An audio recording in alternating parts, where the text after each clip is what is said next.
നല്ലൊരു കൈഡ് കേട്ടോ. അത്രയും ദൂരെ നിന്ന് വന്നിട്ട് പെരുന്തൽമണ്ണക്കാരുടെ സ്നേഹം കിട്ടാണ്ട് പോകരുത്. എനിക്ക് ഇന്നസെന്റിന്റെ കല്യാണ റാവലിൽ പറഞ്ഞോളൂ, എനിക്ക് നിങ്ങളുടെ വാത്സല്യം വേണം എന്ന് പറഞ്ഞ പോലെ പെരിന്തൽമണ്ണക്കാരോട് ഏറ്റവും വലിയൊരു നന്ദിയുള്ള ആളാണ് ഞാൻ.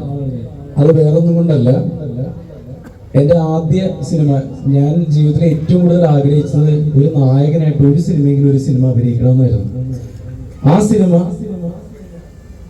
ഇറങ്ങി ഒരു 10-30 വയസ്സ് കഴിഞ്ഞപ്പോൾ ഇവിടെ ഫ്ലഡും കാര്യങ്ങളും ഒക്കെ ഉണ്ടായിരുന്നു കേരളത്തിൽ. എന്നിട്ട് അത് പിടിച്ചു നിന്ന് കേരളത്തിലെ പല തിയേറ്ററുകളിലും ചില തിയേറ്ററുകൾ മാറ്റിയപ്പോഴും പെരിന്തൽമണ്ണ വിസ്മയ എന്ന് പറഞ്ഞ തിയേറ്ററിലാണ് അത് 70 ദിവസത്തിന് മുകളിൽ കളിച്ചത്.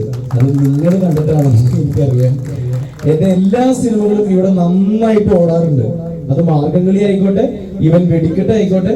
അത് വിസ്മയുടെ ആ ചേട്ടന് പ്രത്യേകം നന്ദി ഞാൻ പറയുകയാണ്. പ്രത്യേകിച്ച് ആ തിയേറ്ററിലേക്ക് വന്ന ആ സിനിമ കണ്ടു വിജയിപ്പിച്ച നിങ്ങൾക്ക്. കാരണം ഞാൻ എന്നോട് ഇവിടെ പറഞ്ഞിട്ടുണ്ട്, അതായത് ഒരു സിനിമ നല്ലതാണോ ചീത്തയാണോ എന്നൊക്കെ നിങ്ങൾ റിവ്യൂ നോക്കി മനസ്സിലാക്കുന്ന ഈ കാലഘട്ടത്തിൽ എല്ലാ ശനിയും ഞായറാഴ്ചയും ഉറപ്പായിട്ടും സിനിമ കാണുന്ന ഒരു കൂട്ടം പ്രേക്ഷകരുള്ള, നല്ല സിനിമാ പ്രേക്ഷകരുള്ള നാടാണ് പെരിന്തൽമണ്ണ.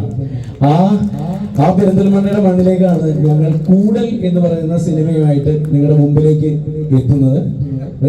ഇന്നത്തെ ഏറ്റവും വലിയ പ്രത്യേകത ഞങ്ങളുടെ ക്യാമറമാൻ ഷജീർ പപ്പ, എന്റെ ഡയറക്ടർ ഷാഫിക, ഇവരൊക്കെ നാടാണ്. അപ്പോ വളരെ സന്തോഷം, അഭിമാനം, ഒരുപാട് എത്ര നന്ദി പറഞ്ഞാലും തീരില്ല. ഈ സിനിമയും നിങ്ങൾ ഇരു കൈനീട്ടി സ്വീകരിക്കുമെന്ന് ഉറപ്പുണ്ടെങ്കിൽ നല്ലൊരു പാട്ടക്കം പൊട്ടൊരു കൈഡി തരാം. Thank you very much. ഒരൊറ്റ ചോദ്യം ചോദിക്കുകയാണ്. തുടക്കം മുതൽ ഞാൻ നേരത്തെ പറഞ്ഞില്ലേ, വലിയ വലിയ സിനിമകളിലാണ് എന്താ പറയുക, തെലുങ്കിൽ തിളങ്ങി നിൽക്കുന്ന ക്യാമറമാനും ഡയറക്ടറും അല്ലെങ്കിൽ മലയാളത്തിൽ തിളങ്ങി നിൽക്കുന്നവരുടെയൊക്കെ കൂടെ വർക്ക് ചെയ്തിട്ടുള്ള ബിബിൻ എന്ന് പറയുന്ന ചലച്ചിത്ര നടൻ, ഈ പെരിന്തൽമണ്ണയുടെ മണ്ണിലൂടെ വളർന്ന ഷജീർ പപ്പയും അതുപോലെ തന്നെ ഈ നാടിന്റെ ഒരുപാട് വർഷക്കാലത്തെ സിനിമാ മോഹമായി കൊണ്ടു നടന്നിട്ട് ഒരു സിനിമയ്ക്ക് പിന്നിൽ പ്രവർത്തിച്ചിട്ട് നേടിയെടുത്തിട്ട് ഒരു സിനിമ ഒരുക്കിയ ഷാഫി എപ്പിക്കാട്, ഇവരുടെ രണ്ടുപേരുടെ നാടാണ്.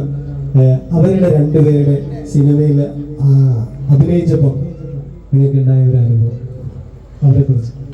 എന്നോട് ആദ്യം ഷാഫിക്കാണ് ഈ കഥ വന്ന് എന്നോട് പറയുന്ന കൂടൽ എന്ന് പറയുന്ന ഒരു കഥ. ഈ കഥയുടെ ഏറ്റവും വലിയ പ്രത്യേകത എനിക്ക് തോന്നിയത്, മലയാളത്തിൽ ഇപ്പോ ക്യാമ്പിംഗ് എന്ന് പറയുന്ന ഒരു സിസ്റ്റം നടക്കുന്നത് നിങ്ങൾക്ക് എല്ലാവർക്കും അറിയാം. നിങ്ങൾ ഇൻസ്റ്റയിലൊക്കെ കാണുന്നുണ്ടാവും. അപരിചിതരായ ആൾക്കാർ ഒരു സ്ഥലത്ത് ഒത്തുകൂടുന്ന ഒരു സംഭവം. എനിക്ക് അന്ന് അത് പുതുമയായിരുന്നു. അതിന്റെ കഥയാണ് ഈ പറയുന്ന ഷാഫിക എൻ്റെ അടുത്ത് കൊണ്ടുവന്നത്. അപ്പൊ തന്നെ എനിക്ക് പിന്നെ അദ്ദേഹത്തിന്റെ നേരത്തെയുള്ള പടം ചെക്കൻ എന്ന് പറഞ്ഞ പടം, അതിലെ പാട്ട് ഭയങ്കര ഹിറ്റ് പാട്ടായിരുന്നു. എനിക്ക് എല്ലാവർക്കും അറിയാവുന്നതാണ്. ഒരു കാറ്റ് മൂളണം എന്നുള്ള പാട്ട് ഒരുപാട് പ്രേക്ഷക ശ്രദ്ധ നേടിയൊരു പാട്ടാണ്. ആ ഒരു വിശ്വാസത്തിന്റെ പുറത്താണ് ഞാൻ ഇത് ചെയ്യുന്നത്. അദ്ദേഹം ഷൂട്ടിങ്ങിന്റെ സമയത്തൊക്കെ അദ്ദേഹം കാണിച്ച എന്തൂസിയാസം അല്ലെങ്കിൽ ഒരു പാഷൻ, ആ പാഷൻ തന്നെയാണ് ഈ സിനിമയുടെ ഒരു തരത്തിലുള്ള വിജയം. രണ്ട്, ഷജീർ പപ്പ എന്ന് പറയുന്ന മനുഷ്യൻ. അതെ, ഷജീർ പപ്പയുടെ കാര്യം പറഞ്ഞു കഴിഞ്ഞാൽ ഇടയ്ക്കിടയ്ക്ക് ഇങ്ങനെ ക്യാമറമാൻ ആണോ എന്ന് എനിക്ക് ഡൗട്ട് തോന്നുന്നു. കാരണം ക്യാമറയുടെ എല്ലാ പരിപാടികളും ചെയ്ത് ബ്യൂട്ടിഫുൾ ആയിട്ട്, ക്യാമറയുടെ വശം ഒന്നും ഞാൻ പറയുന്നില്ല. കാരണം ക്യാമറയുടെ വശം ബമ്പർ ചിരി എന്ന് പറഞ്ഞ പ്രോഗ്രാമിൽ വെച്ചിട്ട് അംബിക ചേച്ചി ഇന്ന് ഇറങ്ങാൻ പോകുന്ന ഒരു സോങ് കണ്ടു കഴിഞ്ഞപ്പോൾ പപ്പയോട് പറഞ്ഞു, വളരെ പ്രഗത്ഭരായ അല്ലെങ്കിൽ അംബിക ചേച്ചി അത്രയും എക്സ്പീരിയൻസ് ഉള്ള ഒരു വലിയ നടി ഷെയർപപ്പയോട് പറഞ്ഞു, ഓരോ ഫ്രെയിംസും ബ്യൂട്ടിഫുൾ ആണ്. അതിവിടെ നിങ്ങൾക്ക് സോങ് കാണുമ്പോൾ കാണാം. രണ്ടുപേരെ കിട്ടിയത് എനിക്ക് ഭാഗ്യമാണ്. അതിന്റെ ഒപ്പം തന്നെ ഇതിന്റെ കോ ഡയറക്ടർ ആയിട്ടുള്ള ഷാനു കക്കൂറിനെയും. കക്കൂർ തന്നെയല്ലേ, കറക്റ്റ് അല്ലേ? എനിക്ക് എപ്പോഴും മാറിപ്പോ കുക്കൂറാണോ കക്കൂറാണോ? കക്കൂർ ഓർപ്പിച്ചു, കക്കൂർ.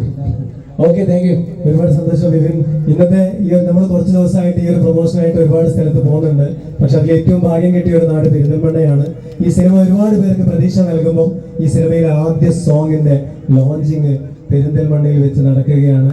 ഈ സിനിമ വിജയിച്ചാൽ ഇവരുടെ ഹൃദയത്തിൽ നിങ്ങളുടെ ഇപ്പം നിങ്ങൾ നൽകിയ കയ്യടികൾ മരിച്ചാലും ഇവരൊന്നും മറക്കൂല എന്നുള്ളത് വലിയൊരു സത്യമാണ്.